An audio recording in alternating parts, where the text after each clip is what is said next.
Welcome to another edition of Northern Heat. And this week we have three special guests with us. Shannon Levine from BHS and a few of her students. So why don't you introduce them for us, Shannon? Okay, so this is Spencer, and we have Larissa with us as well. There. So tell us a little bit. You contacted me a few weeks ago, and you came for a tour already of the shop with your students, and you're doing something special with your students this year. Well, we are. It was the first year that I've been tasked to teach the Finance 12 class at Bathurst High School, and I was told to kind of try to make it my own. So I wanted to do things a little differently. So there is a unit on small business. So we talk about revenue, profit, loss, and expenses, variable and fixed. And one of the projects is to come up with a mock product and talk about what would be your expenses, what would be, the revenue, how could you go about selling this product? And it made me think, well, why don't we actually come up with a product as a class and make it and sell it and see it through? And so we've had a glow forge machine at our school for a little while now that was purchased by the district, I believe.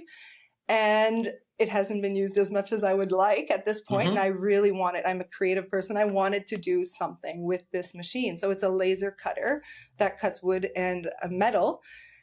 And I've done one project with it already, but I was just chomping at the bit to do something else.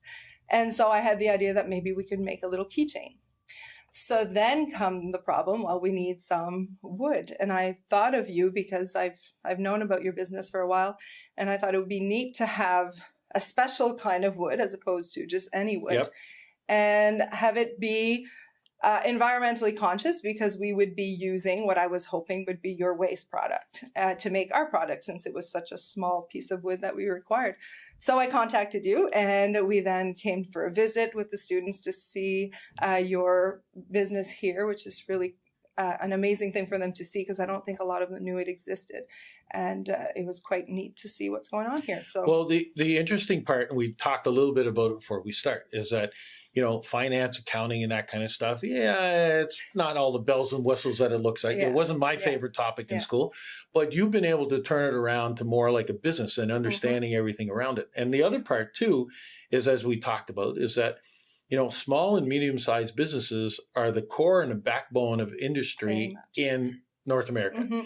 And so giving you guys an opportunity to be able to learn more about business firsthand, even if it's on a small scale, all you have to do is scale it up, right? So comments from you guys, like even about this project that you're working on, and what do you think about it? Well, it's actually really, really different that we actually get to do this, because sometimes we always have to write it and stuff like that, and we never really get to do that stuff. But this is actually a lot different, because we can actually work on something and we could be able to test it out and see how it goes from there.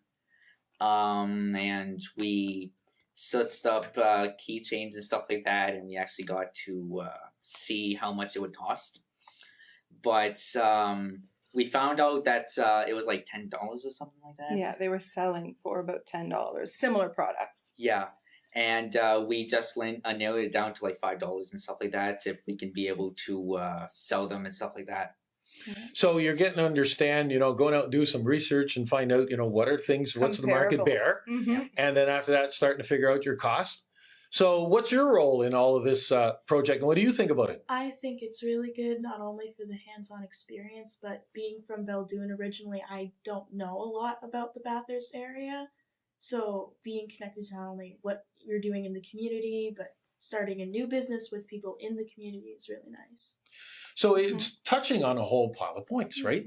It's not just the finance part. So now you're into manufacturing. And the other day when you had your students here, you said that some of the work was going to be done in the shop, and you already had the students that were taking shop classes that were going to take care of it. The many hands, exactly. And the other thing is just to make it accessible to them, to show them that they can actually do this on their own and start up a little business on their own. It doesn't have to be a grand scale. We can start very small and scale it from there.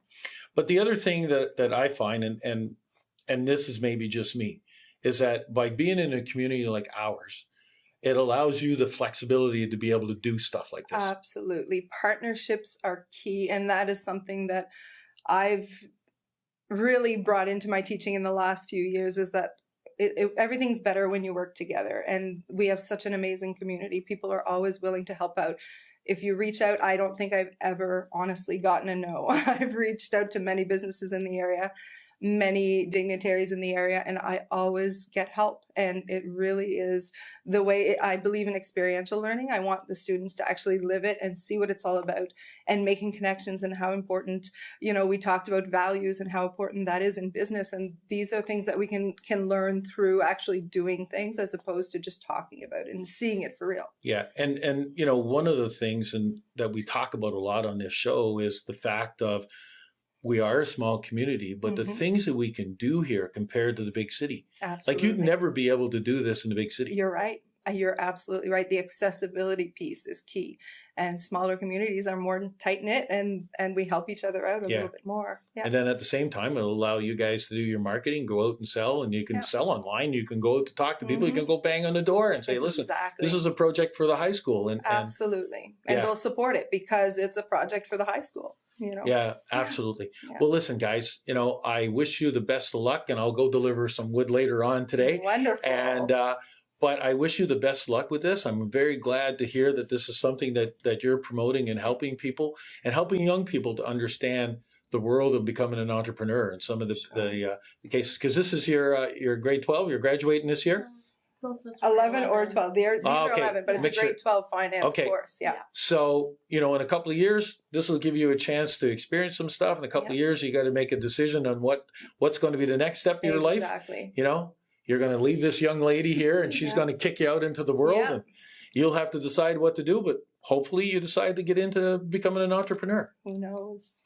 I wish you the best, and thank you very much for doing that. Thank you so much for having us, and thank you for your partnership. Not a problem whatsoever. So there we are with another edition of Northern Heat for this week, the place you come to listen to the stories that haven't been discovered yet.